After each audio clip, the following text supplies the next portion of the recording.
بسم الله الرحمن الرحيم قال بل البعض من كل منهما بديهي والبعض الآخر نظري يحصل بالفكر وهو ترتيب أمور معلومة للتعدي إلى مجهول وذلك الترتيب ليس بسبب دائما لمناقضة بعض العقلاء بعضا في مقتضى أفكارهم بل الإنسان الواحد يناقض نفسه في وقتين فمست الحاجة إلى قانون يفيد معرفة طرق اكتساب النظريات من الضروريات والإحاطة بالصحيح والفاسد من الفكر الواقع فيها وهو المنطق ورسموه بأنه آلة قانونية تعصم مراعاتها الذهن عن الخطأ في الفكر.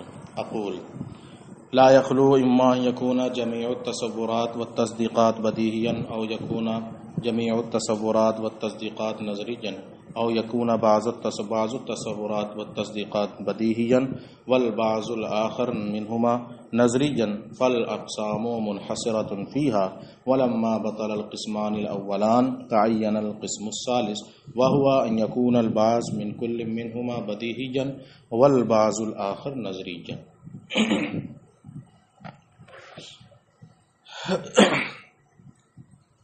عزیز طلبہ، السلام علیکم ورحمۃ اللہ وبرکاتہ. آج کا سبق حاضر ہے. آج کے سبق کا تعلق کل کے سبق سے برقرار ہے. کل کے سبق میں آپ نے یہ پڑھ لیا کہ نہ ہی تمام تصورات اور تمام تصدیقات بدیہی ہیں اور نہ ہی تمام تصورات اور تصدیقات نظری ہیں. تو اس سے ایک تیسری قسم نکل کر آئی کہ اس کا مطلب یہ ہوا کہ بعض تصورات اور تصدیقات نظری اور بعض بدیہی. یہ تیسری قسم.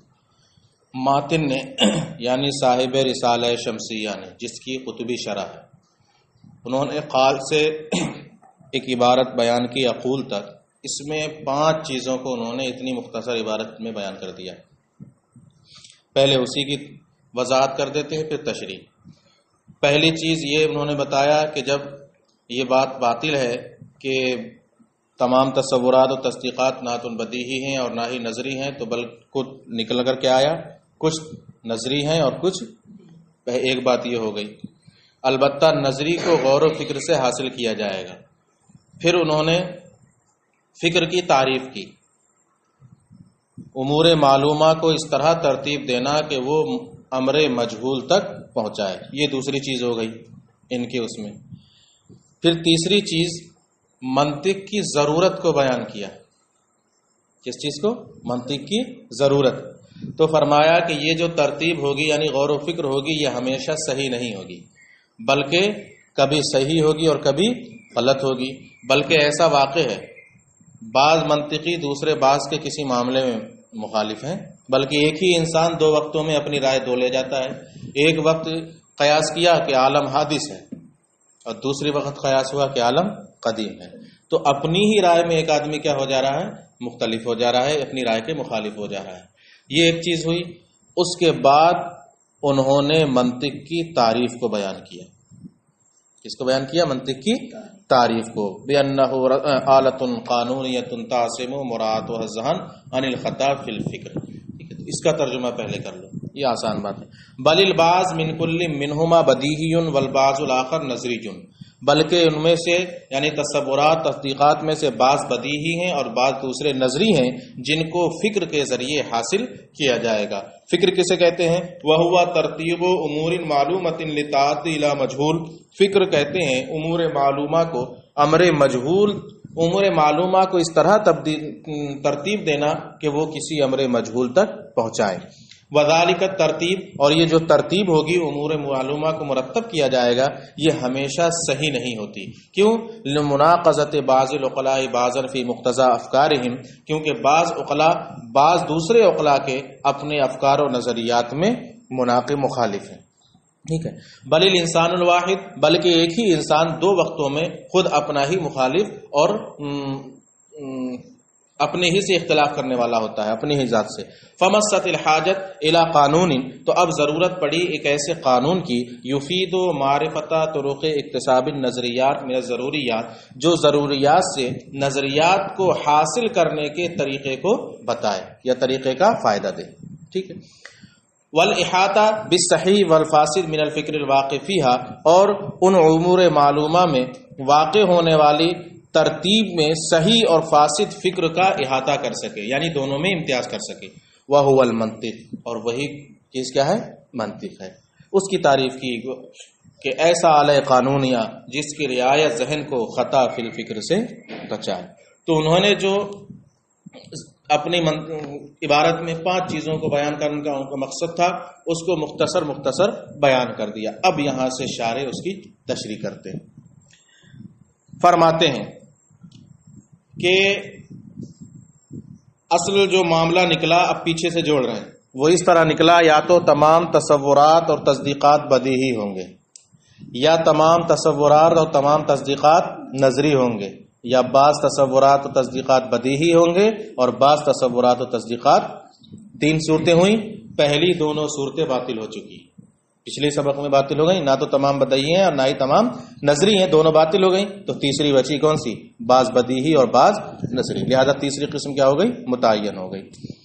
ملاؤ اس کو. اقول، میں کہتا ہوں کہ یا تو تمام تصورات و تصدیقات بدیہی ہوں گے، یا تمام تصورات و تصدیقات نظری ہوں گے، یا بعض تصورات و تصدیقات بدیہی اور بعض دوسرے اس میں سے نظری. فالاقسام منحصرۃ فیہا، تو بس ساری قسمیں یعنی یہ 3 اسی میں منحصر ہوں گی. ولما بطل القسمان الاولان، اور جب پہلی 2 قسمیں باطل ہو چکی، تعین القسم الثالث، تو تیسری قسم کیا ہو گئی؟ پہلی دونوں کون کون سی؟ نہ تو تمام تصورات و تصدیقات بدیہی، نہ ہی تمام تصورات و تصدیقات نظری. لہذا تیسری قسم بعض بدیہی بعض نظری متعین ہو گئی. وَهُوَ أَن يَكُونَ الْبَعْضُ مِنْ كُلٍّ مِّنْهُمَا بَدِيهِيًّا وَالْبَعْضُ الْآخَرُ نَظْرِيًّا، اور وہ تیسری قسم کیا ہے کہ ان دونوں میں سے بعض بدیہی ہیں اور بعض دوسرے نظری ہیں. وَالنَّظْرِ يُمْكِنُ تَحْصِيلَهُ بِطَرِيقِ الْفِكْرِ مِنَ الْبَدِيهِ. اب یہاں سے سنو، اب کہتے ہیں البتہ جو نظری ہیں ان کو بدیہی کے ذریعے حاصل کیا جائے گا، غور و فکر کر کے بدیہی کے ذریعے حاصل کیا جائے گا. اس کی ایک مثال دیتے ہیں. مثلا آپ کو یہ معلوم ہے کہ آگ کے لیے حرارت لازم ہے، آگ کے لیے حرارت، ان دونوں میں لازم ملزوم کا اثر ہے، ملازمہ ہے بالکل. جب بھی آگ پائی جائے گی تو حرارت ہوگی کہ نہیں ہوگی، یہ ملازمہ آپ کو معلوم ہے. اب اس کے بعد آپ کو آگ کے جلنے کا بھی علم ہو گیا. کسی جگہ 2 علم ہو گئے کہ نہیں ہوگا. ایک تو یہ علم تھا کہ آگ کے لیے حرارت لازم ہے، یہ آپ جانتے تھے کہ جب آگ جلے گی تو حرارت ضرور ہوگی. پھر آپ کو معلوم ہو گیا کہ وہاں آگ جل رہی ہے. اب اس سے ایک تیسرا علم آپ کو حاصل ہو جائے گا، کیا؟ کہ جب آگ جل رہی ہے تو حرارت ضرور ہوگی. کیوں؟ کیونکہ حرارت آپ کو لازم ہے، یہ ملازمہ آپ پہلے ہی جان چکے تھے. تو جو بدیہی تھا اس میں غور و فکر کر کے نظری کو حاصل کیا جائے گا. تو دیکھیے یہاں پہلے 2 علم جو تھے، ان 2 علموں سے ایک تیسرا علم حاصل ہو رہا ہے کہ نہیں حاصل ہو رہا ہے؟ ہو گیا کہ نہیں؟ تو یہی ہے، نظری کو بدیہی سے حاصل کیا جائے. ایسے ہی آپ کو معلوم کرنا ہے کہ عالم حادث ہے یا قدیم، یہ نہیں ہو رہا ہے، لیکن یہ معلوم ہے آپ کو کہ عالم متغیر ہوتا ہے. ٹھیک ہے، اور ہر متغیر حادث ہوتا ہے. جب یہ دونوں آپ نے ملائے تو آپ کو تیسرا علم حاصل ہو جائے گا، کیا؟ عالم بھی کیا ہوگا؟ حادث ہوگا. والنظری يمكن تحصيله بطريق الفكر من البديهي، تو نظری کو غور و فکر کے ذریعے بدیہی سے حاصل کرنا ممکن ہوگا. لأن من علم لزوم امر لامر آخر ہوگا یہ. ٹھیک ہے، اس لیے کہ جو شخص ایک امر کے لزوم کو دوسرے امر کے لیے جانے، یہی ہوگا.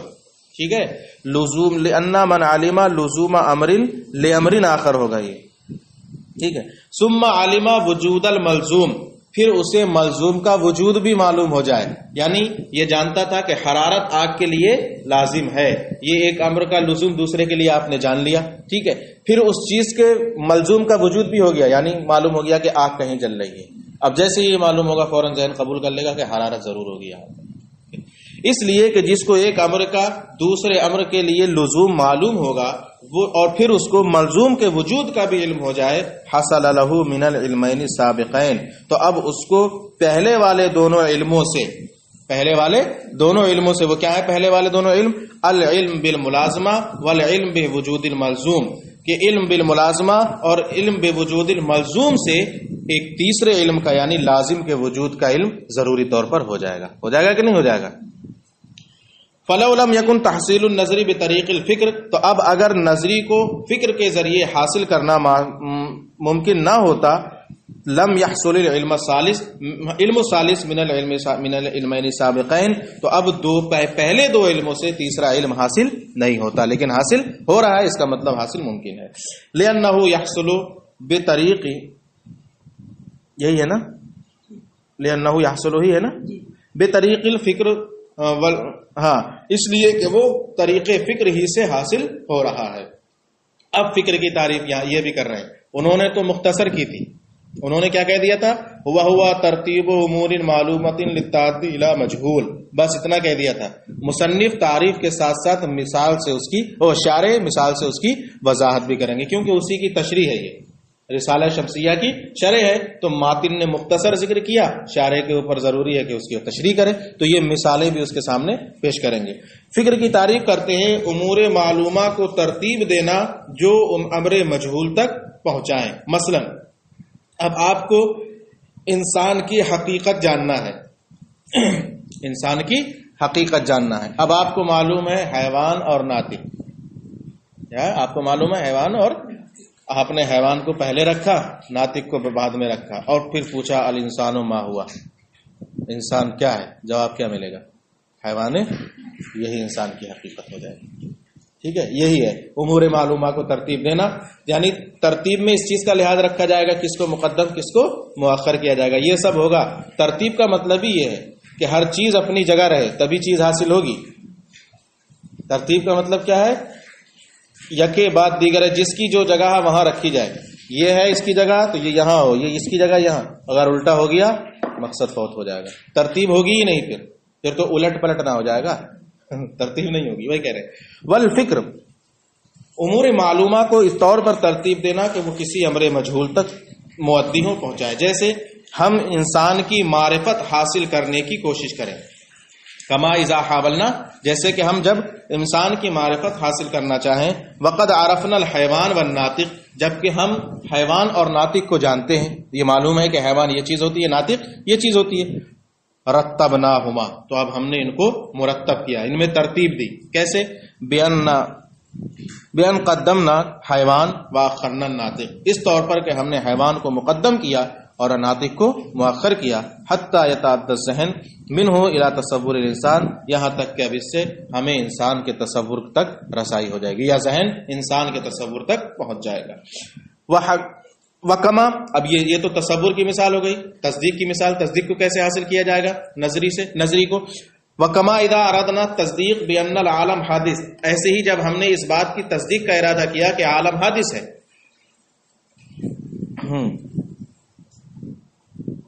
ہاں، ووسطنا المتغیر بین طرفی المطلوب، اور ہم نے متغیر کو مطلوب کے دونوں طرفوں کے درمیان رکھ دیا. کیا؟ العالم متغیر، ٹھیک ہے، وکل متغیر حادث. تو دیکھو طرف کیا ہے؟ عالم اور حادث، یہی ہے نا طرفین. ان دونوں کے درمیان دو جگہ کیا آ رہا ہے؟ متغیر آ رہا ہے کہ نہیں آ رہا؟ وہی کہہ رہے ہیں. اور ہم نے متغیر کو مطلوب کے دونوں طرفوں کے درمیان بیچ میں رکھ دیا. وحکمنا، اور ہم نے کہا العالم متغیر وکل متغیر حادث، فحصل التصدیق بحدوث العالم، تو ہم کو عالم کے حادث ہونے کی تصدیق حاصل ہو جائے. بس اتنا رہنا. تو یہاں سے اب ترتیب کی بحث شروع ہوگی تو وہ تھوڑی آگے تک جائے. ٹھیک ہے، اتنا سمجھ میں تو آ گیا ہوگا. اسی لیے میں نے آج بھی اسی کو جاری رکھا کہ ایک قال اور پڑھ رہے. یہ پچھلا قال تو 2 ہی دن میں ختم ہو گیا، اب فوراً وہ شروع کیا جائے تو مزہ نہیں آئے گا، ذہن پھر ادھر سے ادھر لے جانا پڑے گا. یہ 4-5 دن میں یہ ختم ہو جائے گا، پھر اگلے ہفتے سے اس کو شروع کر دیا جائے گا.